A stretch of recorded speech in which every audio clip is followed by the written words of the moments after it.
En el nombre del Padre, y del Hijo, y del Espíritu Santo. Amén. Señor, abre mis labios. Señor, te confieso todos mis pecados, mis flaquezas y mis fallas, mis muchísimas fallas. Todos tus pecados, tus flaquezas y tus fallas. Señor, te confieso. Señor, te confieso todos mis pecados, mis flaquezas y mis fallas, y muchísimas fallas. Vive con confianza. Dios ha perdonado todos tus pecados, tus flaquezas y tus fallas. Gloria sea al Padre, y al Hijo, y al Espíritu Santo, como era al principio, es ahora y será siempre, por los siglos de los siglos. Amén. Y escuchamos la lectura del Evangelio para este domingo. La lectura del día de hoy se encuentra en la página 1518, para que la podamos ir buscando. 1518 es Lucas, capítulo 19, y versículos del 1 al 10. Y dice así: Jesús entró en Jericó y atravesaba la ciudad. Allí vivía un hombre muy rico llamado Zaqueo, que era jefe de los publicanos. Él quería ver quién era Jesús, pero no podía a causa de la multitud, porque era de baja estatura.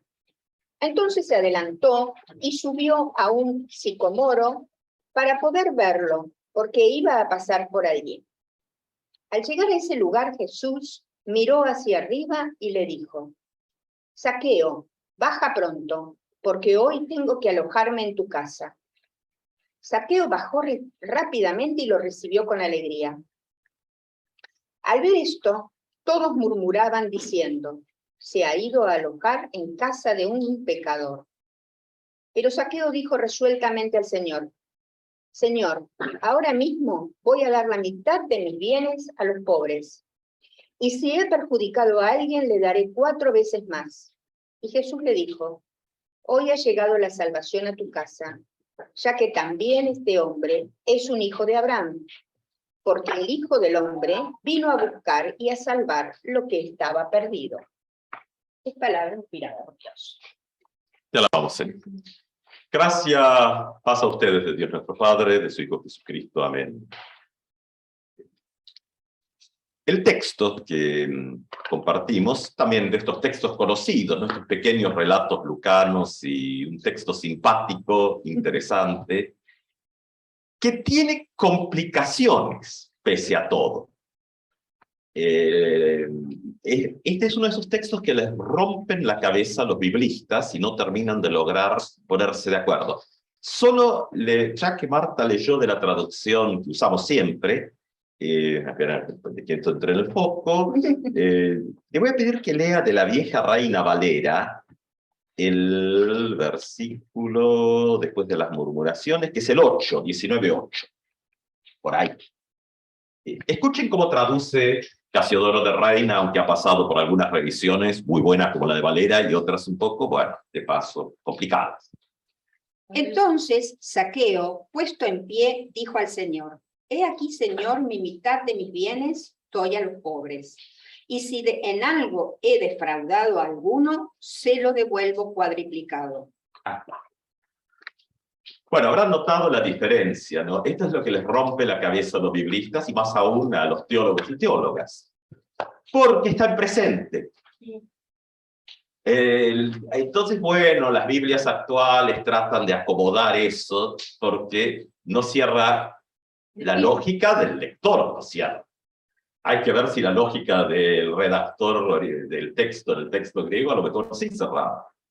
Y algunos dicen, bueno, el futuro, en el caso también de las tradiciones del uso del texto hebreo, es algo que a veces está muy cerca del presente. Sí, claro, pero es texto lucano, la pluma de Lucas, que escribía en realidad para gente que no tenía grandes tradiciones del lugar, sino que eran mucho más del mundo griego. Entonces, el problema que esto nos trae es que la lectura de escuela dominical, que es muy linda, ¿no? Es decir, bueno, Zaqueo, que no alcanza a ver, se sube a la planta, Jesús lo ve, lo llama por su nombre, y eso conmueve a Zaqueo y se convierte y decide dar. El texto no dice nada de eso, no se habla de la fe, no se habla de conversión. Es más, nosotros asumimos que el discurso de Zaqueo ocurre en la cena. Pero Jesús está dirigiéndose a los que murmuran, y uno supone que no están en la cena. A menos que murmuran y después van a cenar, ¿no? Eso, bueno, eso también es una posibilidad. Total, como decía, ¿quién era? Groucho Marx, estos son mis valores y si no les gustan tengo otros. Bueno, eso puede ser también. Pero si uno viene leyendo el texto así como paso a paso lo que va ocurriendo, daría la impresión que Zaqueo, cuando Jesús lo llama, se para delante de Jesús y dice esto. Voy a.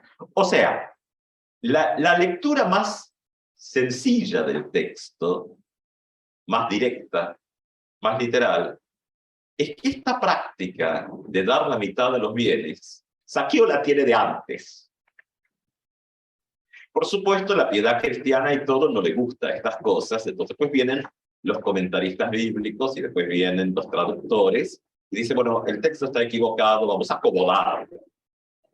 De eso siempre hay, alguien que es secretario o secretaria privada de Dios y dice, no, esto hay que corregirlo. Y bueno, entonces esta cosa media de la reforma, con todas las discusiones alrededor del concepto de la sola escritura, si está o no está, ya que estamos en la conmemoración de la reforma, porque bueno, uno para no tener muchas discusiones prefiere no afirmar algunas cosas, pero uno podría preguntar, bueno, ¿dónde está la cita de Martín Lutero sobre la sola escritura? Hasta ahora nadie la encontró, pero bueno, por ahí aparece, qué sé yo. Lo que Martín Lutero decía era solo la palabra, sol y verbo. Y no es lo mismo la palabra que la escritura. Es decir, son cosas que, aunque pueden estar vinculadas, no es lo mismo. Y el problema de este texto de hoy es que aparentemente, por una lectura más literal, y tomando el texto griego, que finalmente es lo que tenemos, si hay otro antes, no sabemos. Tampoco tenemos este relato ni en Marcos ni en Mateo como para ir a comparar, a ver si la historia del texto, no, está acá. Tal vez nos lleve a otro territorio, no tanto el territorio de la conversión, sino el territorio donde aquello que está oculto sale a la luz. Porque si nosotros comenzamos la lectura de nuestro texto, nos encontramos con que la multitud bloquea la visión de Zaqueo, y bueno, el texto dice porque era más bien petizo. No fue un impedimento para encontrar una solución a lo que quería hacer. Traducción difícil ahora. Quería ver, es una posibilidad de traducción, no la más directa, quería más bien, tal vez, si uno quiere ser más literal, ver de qué se trata de este Jesús. Algo así sería una traducción más literal. Más curiosidad. Hay un interés que va más allá del solo a ver qué pasa por la calle, ¿no? Hay algo más. Y Jesús que responde por el nombre, acá posiblemente alguna licencia un poquito casi poética, ¿no? Así, Jesús conoce el nombre, conoce a Zaqueo. Bueno, el texto nos dice que es alguien importante. Bueno, a veces esto pasa en las ciudades, en los pueblos. A veces, bueno, qué sé yo, con la gente despistada no, pero bueno, como anécdota, en Azul había un señor que estaba en un negocio, una vez que yo entré a buscar algo, y el dueño me dice, pastor, dice, bueno, lo conoce acá el señor, y yo lo miraba y digo, de algún lado lo tengo, dice, pastor, dice, es el intendente. Bien, era cierto, de algún lado, digo, lo tengo. Bueno, Jesús se ve que no era tan despistado y más enfocado, eso también nos dice cosas. No habla tanto. Y entonces, cuando tenemos todo este pequeño relato, que termina con un tema extraño, la salvación ha venido a esta casa por cuanto él también es hijo de Abraham. Es decir, esto es algo que ya hemos encontrado en la lectura del Evangelio según San Lucas.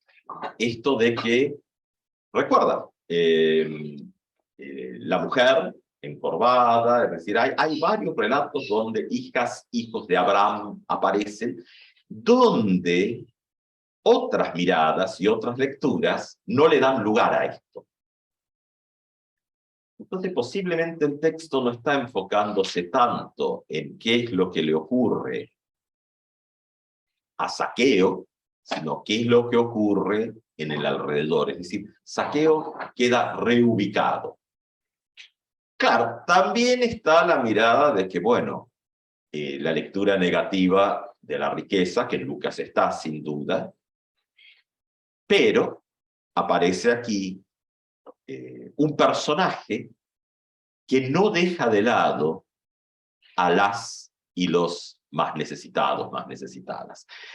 El texto que hubiésemos leído si teníamos el oficio mayor y hubiésemos leído todos los textos y el Salmo, el texto del Antiguo Testamento para este domingo en el leccionario, es en el primer capítulo del profeta Isaías, por ahí por el 10 creo que arranca la lectura, donde el profeta tiene unas palabras que por supuesto para la época de Isaías las ciudades de Sodoma y Gomorra ya no existían, entonces le está hablando a, bueno, a Judá y a Israel probablemente, ¿no? Ya no, o sea, donde interpreta, y ahí uno ve junto con el profeta Ezequiel cómo interpreta esos textos, ciudades muertas. ¿Por qué? Si uno lee lo que dice ahí el profeta, porque no se han ocupado de los que menos tienen. Y aquí es donde entramos en esto de que se rompe una dicotomía planteada entre, tal vez, esto donde riqueza versus pobreza podría estar, porque el problema del texto es que Zaqueo es no solo rico, sino, dice, bueno, rico traduce la Valera, muy rico debe traducir, que ahí sí es más literal. Sí, acá dice, muy rico, llamado Zaqueo. Sí, Este de los publicanos. Página claro.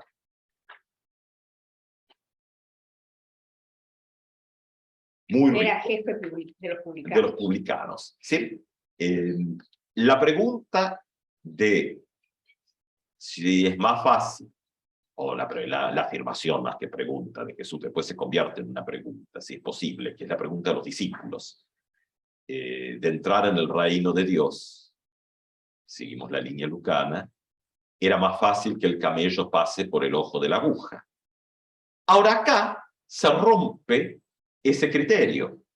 Es decir, porque este que es muy rico, jefe de los publicanos, o sea, y la vista del entorno y la época era justamente cargar sobre estos personajes toda la carga negativa del pecado. Entonces hay que ver qué se entiende por pecado también, ahora justo que estamos en tiempo de la Reforma, es decir, qué es lo que se está entendiendo por pecado. Y tenemos un movimiento.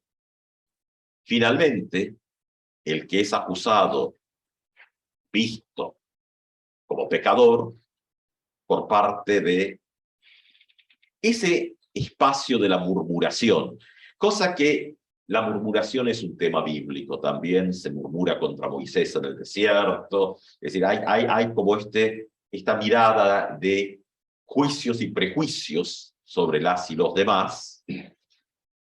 Pero lo que Zaqueo está diciendo, y si seguimos con la lectura más literal del texto, en tiempo presente, esto ya estaba ocurriendo.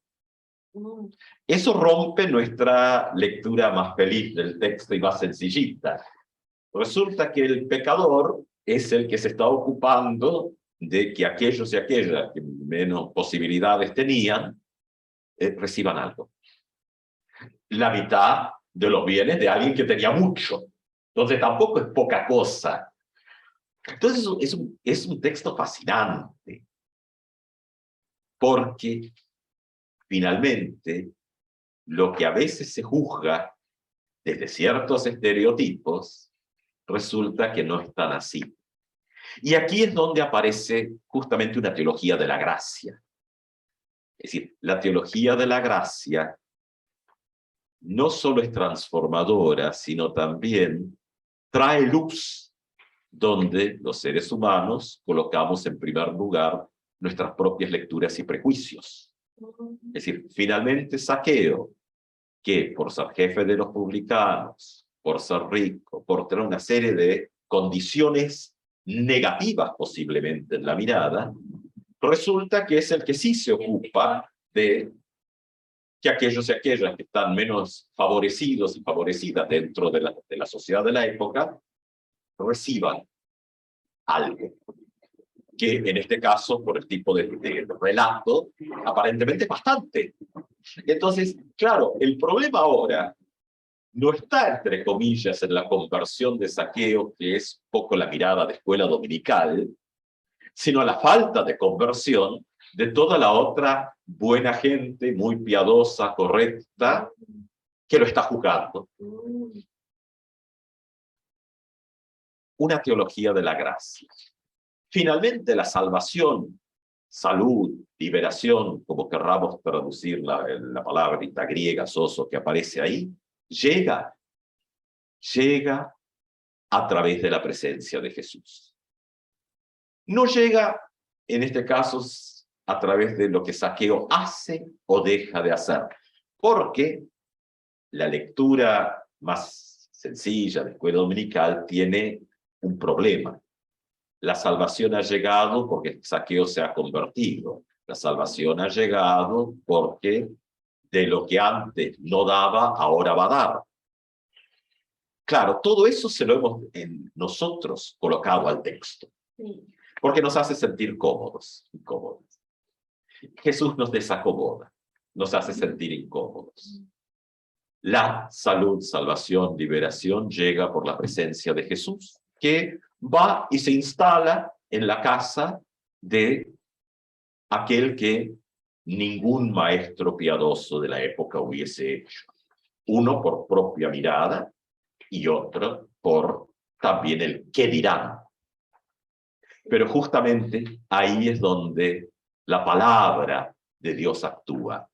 Y tiempo de la Reforma, la palabra de Dios es Cristo mismo, es el vínculo con Jesucristo, que sin duda lo que hace también es poner a la luz todas estas cosas contradictorias. Aquellos que son despreciados finalmente son más cumplidores de la ley que aquellos que son los piadosos. Por ejemplo, es una posibilidad de mirarlo. Y llevarlo entonces al campo de la gracia, donde no es que la ley desaparece del escenario, porque lo que Zaqueo está haciendo, Jesús tampoco le dice, pues bueno, no hagas más eso que no hace falta. Mala teología luterana, ¿no? La mala teología luterana ha dejado de lado, o dejó históricamente de lado, justamente qué pasa con los demás, las demás. Claro, ahí después vendrá una teología que vuelve a leer a Lutero, vuelve a leer las tradiciones originales y no las más recientes. En la mitad del siglo XX hay un gran cambio en esto, que es volver un poco las fuentes y decir, bueno, ¿dónde articulamos el regalo de la gracia, que se vuelve fe para con Dios, y también esa forma de la pequeña oracioncita de Lutero postcomunión que seguimos usando, el amor ferviente para con nuestros semejantes y por toda la creación? Amor ferviente no es una cuestión de índole interna, emocional, en el uso de la tradición tanto bíblica como en el uso de los reformadores. El amor ferviente tenía que ver con el bienestar de la otra y del otro. Y no quedaba simplemente en sentimientos, sino se convierte en acciones concretas. No es casual que en la explicación, ahí en tiempos de la Reforma, Lutero, la explicación del primer mandamiento, no tendrás dioses ajenos delante de mí, que uno esperaría posiblemente encontrar la importancia de mirar hacia el cielo, y el Dios verdadero, y esas cosas, Si leemos la explicación en el Catecismo Mayor, nos vamos a sorprender de que Lutero habla de las funciones del príncipe, el Estado, diríamos hoy en día, y de la familia, dice, los padres y las madres, dice Lutero, que son velar por el bienestar de aquellos y aquellas que están a su cargo. Es decir, el príncipe en el lugar que está, o el Estado, si queremos actualizarlo y no usar lenguaje de otra época, debe velar que no le falte comida a nadie. Y en el entorno más pequeño, la unidad más pequeña, familiar, por supuesto es una mirada del final del medioevo, ¿no? Es decir, y ahí no es solo el padre, que aparece como padre y madre, dice Lutero, hay en ese texto, debe velar que toda la casa, porque cuando se piensa en la casa de la época, era más que una familia pequeña con 2 o 3 niños, ¿no? Es toda la casa que incluye la gente que trabajaba ahí, la gente que está de paso, todo esa unidad grande. ¿Qué nos trae nuestro texto para nuestras vidas de hoy? Bueno, tal vez en primer lugar, ser prudentes antes de abrir la boca desde nuestra alta calidad de piedad, criticar a otros y a otras. Es un primer llamado a la reflexión. E inmediatamente después, decir, bueno, la salvación, la salud, la liberación es un acto de Dios mismo para con su creación. Lo recibimos. Dios se autoinvita a nuestras vidas. Uno decía, bueno, tal vez sí, tal vez hay que estar dispuesto a escuchar esa autoinvitación. Zaqueo se sube a la higuera, y la higuera, bueno, es una imagen de la tradición de Israel, ¿no? Es decir, hay algunos pequeños juegos ahí con las palabras en el texto también. No es cualquier cosa, sino es algo que tiene que ver. Posiblemente esto no ocurre dentro de la ciudad, donde hubiese sido más fácil que fuese en la terraza de alguna casita, de un edificio. Ocurre fuera, a vistas y a oídos de todos y de todas. Hoy que estamos cercanos al 31 de octubre, donde conmemoramos la Reforma, nos toca justamente poder volver a leer, como este texto se nos vuelve a leer por acción de Jesús en nuestras vidas, y hacernos las preguntas de cómo ese vínculo de la gracia maravillosa de Dios que genera fe, salvación, salud, liberación, se convierte en esos gestos concretos para con nuestros semejantes. Que así sea. Amén. Amén.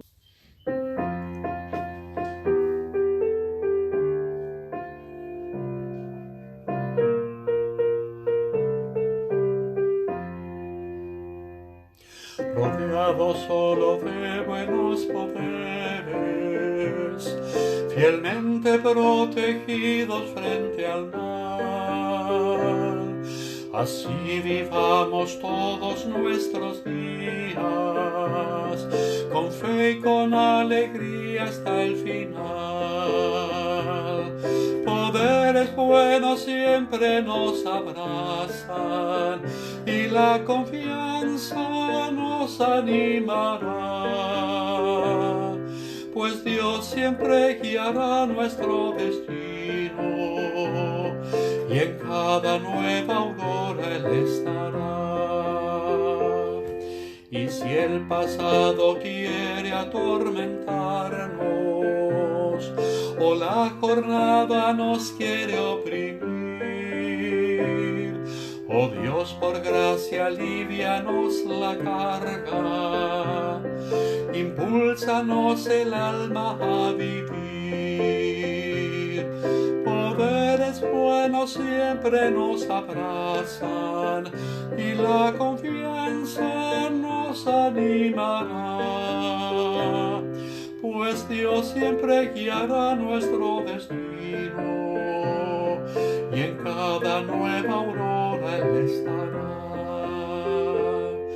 Y cuando los silencios nos circunden, haznos oír el tono de tu voz, y al mundo entero entonando fuerte un nuevo canto de adoración. Poderes buenos siempre nos abrazan y la confianza nos animará, pues Dios siempre guiará nuestro destino y en cada nueva aurora Él estará.